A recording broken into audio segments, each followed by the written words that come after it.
여러분 안녕하십니까, 진성호입니다. 지금 민주당이 새로 구성한 비상대책위원회가 문재인 대통령을 향해서 이제 직접적으로 독서를 퍼붓기 시작했습니다. 자, 비대위원회는 민주당의 지도부입니다. 권력의 핵심입니다.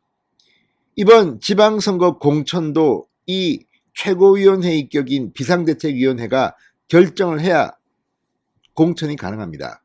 자, 이런 가운데 지금 이 비상대책위원회 맨 처음 시작은 윤호중 원내대표가 비상대책위원장을 맡으며 시작했지만 비대위원 구성에서 이재명계들이 대거 들어왔습니다.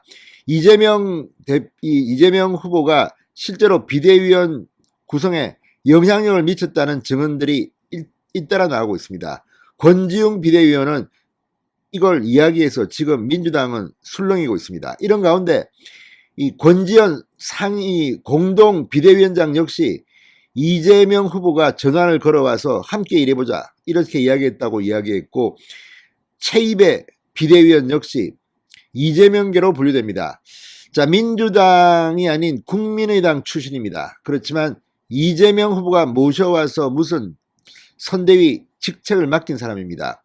최입의 전 의원이 중앙일보와 인터뷰를 했는데 상당히 놀랄만한 발언을 거침없이 합니다.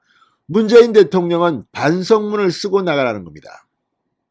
자, 이제 문재인 대통령의 실명을 거론하면서 반성문을 쓰라고 요구하는 그런 단계까지 왔습니다. 그리고 노영민 전 청와대 비서실장과 같이 청와대에서 책임 있는 역할을 했던 사람들은 공천에 불이익을 줘야 한다고도 말했습니다. 노영민 전 실장은 지금 충북지사의 가장 강력한 후보로 여론조사에서 높게 나오고 있습니다. 그런데도 불구하고 이런 발언들이 나오는 것은 이제 친문들의 세상은 끝났다, 이재명계의 세상이 왔으니까 알아서들 처신하라는 일종의 경고로 보입니다. 지금 민주당에서 대놓고 이재명 후보를 비판하는 이런 찾아보기 힘듭니다. 물론 당원 게시판이나 인터넷 커뮤니티는 지금 폭발하고 있습니다. 이낙연계는 우리가 그렇게 열심히 도와줘서 호남에서 90% 가까운 득표율을 기록하겠더니 지금 돌아온 게 이건가? 배신자들이야. 아무튼 굉장히 격한 민주당의 내부 분열상을 목격하고 있는데, 민주당의 비대위원이, 최입의 비대위원이 문재인 대통령에게 이렇게 직격탄을 날렸다는 것은 놀랍습니다.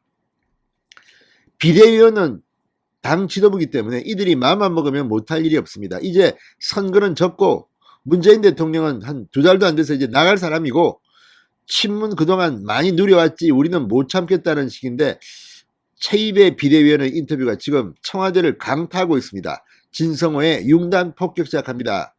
문재인 정권을 융단 폭격합니다. 방송에 앞서 아직 진성호 방송에 구독자가 아니신 분은 붉은색 구독 버튼 눌러주십시오. 더 좋은 방송으로 보답하겠습니다. 진짜 잘못한 사람들은 사과하고 반성하지 않았다. 최입의 민주당 비대위원의 인터뷰 발언입니다. 자, 중앙일보와의 스팟 인터뷰에서 최입의 비대위원은 민주당 5년간 나쁜 정치했다. 문재인 대통령은 반성문을 쓰고 떠나길 바란다. 거침없이 퍼붓습니다.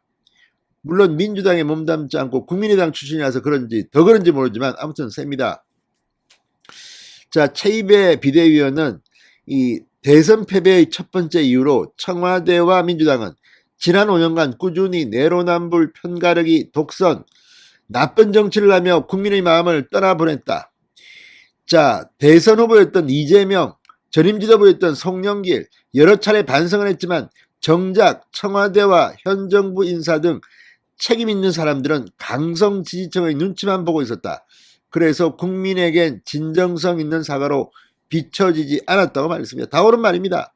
자, 전북 군산 태생입니다. 회계사, 국민의당 국회의원 출신 최입의 전 의원, 이재명 후보가 지난 대선 과정에서 삼고초려를 해서 끌어온 사람입니다. 자, 이재명 캠프 공정시장위원장으로 합류해서 이 민주당 당원이 됐습니다. 자, 이제 목소리를 내기 시작합니다. 다 이재명계들입니다. 지금 막 떠드는 거침없이 하는 권지웅, 박지원, 최입의 이 비대위원들입니다. 윤호중은 지금 눈치를 보고 있습니다. 자, 그리고 또 하나 윤석열 당선인에 대해서도 최입의 전 의원, 비대위원 긍정적인 기대감을 나타냈습니다. 윤석열 당선인 잘한다는 취지의 발언도 했습니다. 자, 이재명은 여러 번 사과했는데 왜 문재인은 사과하지 않느냐, 이런 취지의 발언을 했습니다. 자, 특히 대통령 본인에게 청와대의 반성은 도움이 될 거다. 문재인 대통령이 적어도 퇴임사엔 반성문을 남기고 떠났으면 한다. 저 잘했어요만 쓸 게 아니라 편가르기와 정책 실패 등을 인정하고 반성해야 국민이 제대로 평가를 해줄 것이다. 어우, 셉니다. 그러면서 이 문재인 정부의 책임자는 공천의 불이익의 기준을 만들겠다고 되어 있습니다. 자, 이 문재인 정부의 책임 있는 사람 공천을 막자. 비대위에서 책임 범위 등을 조율해서 공천 룰을 세팅할 때 이 민주당이 재집권을 못하게 만든 사람들은 책임을 지도록 요소를 넣어야 한다고 말했습니다. 자, 그리고 이재명 역할론에 대해서는 본인이 충분히 휴식을 취하고 의지가 생길 때 자연스럽게 나서면 된다. 2년 뒤 총선에 나서 국회의원 경험을 하는 건 좋다고 본다. 이런 발언도 합니다. 자, 윤석열 당선인의 행보에 대해서는 안철수, 김한길, 김병준 등 합리적 인사에게 중책을 맡기며 통합 행보를 하는 모습은 긍정적이다. 대선 때 수구 보수적인 모습을 보였던 윤석열 당선인이 앞으로는 기득권 정치 체제를 청산하는 쪽으로 나아갈 것 같다는 기대가 생겼다. 이쪽은 그렇게 말합니다. 문재인은 비판을 하는 겁니다. 자, 이쯤 되면 지금 청와대는 어떤 생각을 할까요? 야, 이젠 뭐 별의 별 인간들이 다 튀어나와서 뜻도 보도 못한 사람들이 우리를 공격하는구나. 얼마 전만 해도 우리 참 좋았는데, 아, 옛날이요. 문재인 대통령 어쩌면 정말 출당당할지도 모르겠습니다. 진성호의 융단 폭격이었습니다. 여러분 감사합니다.